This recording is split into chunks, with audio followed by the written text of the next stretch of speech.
Good morning friends. ఇవాళ నేను నా డేని వైటమిన్ సితో స్టార్ట్ చేశాను. అదేనండి నిమ్మకాయ. నిమ్మకాయ సెల్ డ్యామేజ్కి, ఐరన్ అబ్జార్ప్షన్కి చాలా మంచిది. ఇవాళ మా ఇంట్లో బ్రేక్ఫాస్ట్ మసాలా దోశ. దానికోసం పొటాటోస్ కట్ చేసి అవెన్లో పెట్టాను. ఒక 10 minutes పెడితే వాటి పని అవి చేసుకుని ఉడికిపోతాయి కదా. మీలో ఎంతమందికి లీచీలు అంటే ఇష్టం? మా హస్బెండ్ తెచ్చుకున్నారు. నేను ఎప్పుడూ తినలేదు, తిన్ను కూడా. నాకు అవి ఎందుకో నచ్చవు. ఒకసారి ట్రై చేసాను, నచ్చలేదు. ఇంకా పొటాటోస్ ఉడికేలోపు డైనింగ్ టేబుల్ క్లీన్ చేద్దామని ఆ పని మొదలుపెట్టాను. మా ఇంట్లో ఎంత డస్ట్ ఉంటుందంటే, మా చుట్టుపక్కలంతా సిమెంట్ ఇటుకలు తయారు చేసే బట్టీలు ఉంటాయి. మేము కదలకుండా కూర్చుంటే మేము కూడా సిమెంట్ పోసిన పోత విగ్రహాల్లాగా తయారవుతాం. రోజు క్లీన్ చేయకపోతే ఎవరైనా సడన్గా ఇంటికి వచ్చారనుకోండి, ఏమిటి ఈవిడికి అసలు శుభ్రం లేదు అనుకుంటారని నా భయం. అది క్లీన్గా చూసిన తర్వాత మనసుకు హాయిగా అనిపించింది. అప్పుడు ఇంక మిగతా పనిలోకి వెళదామని పొటాటోస్ ఉడికేలేదో చెక్ చేస్తే ఉడికిపోయాయి.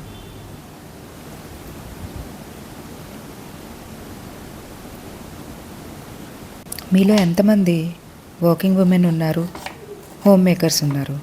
నేనైతే 2 పాత్రలు పోషించాను. నాకెందుకో వర్కింగ్ ఉమెన్గా ఉన్నప్పుడే నచ్చింది. ఇప్పుడు హోమ్ మేకర్గా ఉన్నప్పుడు రోజంతా ఏదో ఒక పని కనపడుతూనే ఉంటుంది. క్లీన్ చేసినా మళ్ళీ ఏదో కనపడుతుంది. పిల్లలు వదిలేసినవి బట్టలు కనపడతాయి. ఇంకో రూమ్లోకి వెళ్తే ఇంకోటి ఏదో కనపడుతుంది. అలా రోజంతా ఏదో పని కనపడుతూనే ఉంటుంది, చేస్తూనే ఉంటాం. వర్కింగ్ ఉమెన్గా ఉన్నప్పుడైతే అన్నీ టకటకా చేసేసుకుని ఇంకా మనకి ఏం కనిపించవు కదా, మళ్ళీ ఈవినింగ్ వచ్చాక చూసుకోవచ్చులే అని వదిలేస్తాం. కానీ కొంతమంది సూపర్ ఉమెన్ ఉంటారు. They can maintain both the work so well. అలాంటి వాళ్ళని నేను చాలా అడ్మైర్ చేస్తాను. వన్ ఆఫ్ మై కజిన్, తను అలాగే ఇల్లు చాలా చక్కగా ఉంచుకుంటుంది, plus she is a working women too. I admire them. నా దోశలోకి మసాలా కూర రెడీ అయిపోయింది. ఇంకా నేను దోశలు వేద్దామని రెడీ అయిపోయా.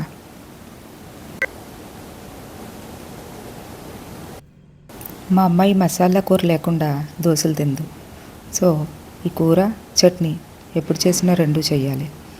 ఇంకా ఇది టేబుల్ మీద పెట్టేసి చట్నీ చేద్దామని కొబ్బరి, పల్లీలు మిక్సీలో వేసి చట్నీ చేసేసాను.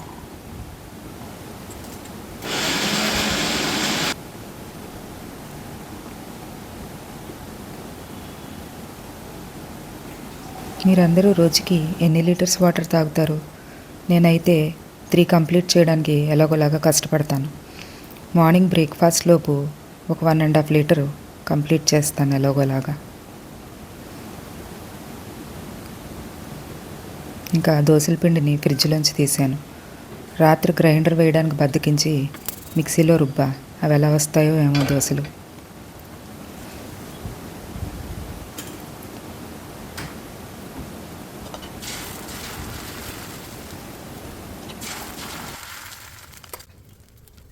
మీరందరూ కుకింగ్కి ఏం ఆయిల్స్ యూస్ చేస్తారు?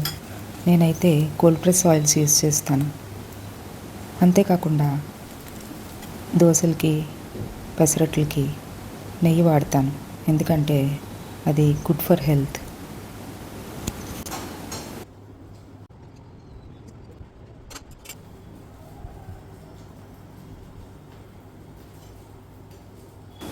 నేను నార్మల్గా రోజు ఇడ్లీలు, దోశలు అవి తిన్నాను. ఇలా ఎప్పుడైనా once in a blue moon తింటాను. నాకు మా హస్బెండ్ దోశలు వేసి పెట్టారు. సో అవి తినేసాక నా మిగతా వర్క్లో పడ్డాను. ఇంకా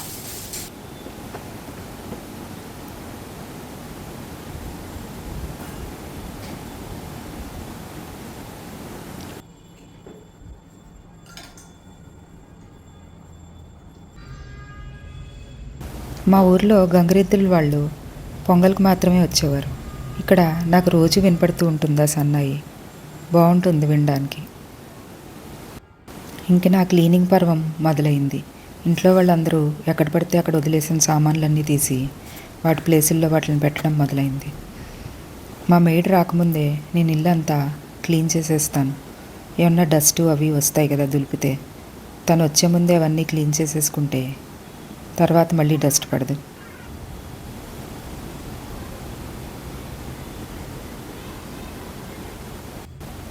ఇంకా నా బుజ్జిపిట్టలు ఈ వరికుచ్చులన్నిటిని వారంలో హాంఫట్టని తినేసాయి.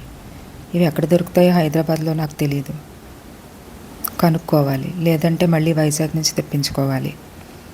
ఇంకా ఇండోర్ ప్లాంట్స్ని నేను కొన్నాళ్ళు బయట కొన్నాళ్ళు లోపల ఉంచుతాను. ఎందుకంటే అవి ఫోటోసింథసిస్ చేసుకోవాలి కదా. సన్లైట్ లేకపోతే అవి సర్వైవ్ అవ్వలేవు. ఇండోర్ ప్లాంట్స్ని ఇంట్లోనే ఉంచితే కుదరదు. కొన్నాళ్ళు బయట కొన్నాళ్ళు లోపల పెట్టాలి, తప్పదు. నేను వాటిని అటు ఇటు మారుస్తూనే ఉంటాను. ఇంకా కొంచెం టైం దొరికాక ఒక బుక్ పట్టుకుని చదివి తర్వాత గుర్తొచ్చింది బట్టలు బెడ్ మీద పడి ఉన్నాయని. వాటిని పని పడదామని తీసుకొచ్చాను. ఇంకా అవన్నీ మడతపెట్టి లోపల పెట్టాక నాది ఆల్మోస్ట్ మార్నింగ్ రొటీన్ అయితే కంప్లీట్ అయిపోయింది. నా క్లీన్ కిచెన్ చూసుకుని మనసుకి హ్యాపీగా అనిపించింది. ఇలా చూస్తే కొంచెం రీఛార్జ్ అవుతాను. మళ్ళీ మధ్యాహ్నం రొటీన్లోకి దిగాలి కదా. మరి క్లీన్గా ఉంటే కిచెను కొంచెం ఎనర్జీ వస్తుంది. ఇల్లంతా ఒకసారి చూసుకుని అమ్మయ్య ఇల్లు కొంచెం శుభ్రం అయ్యింది అనుకుని కాసేపు రెస్ట్ తీసుకోవడానికి వెళ్ళాను. Thank you for watching.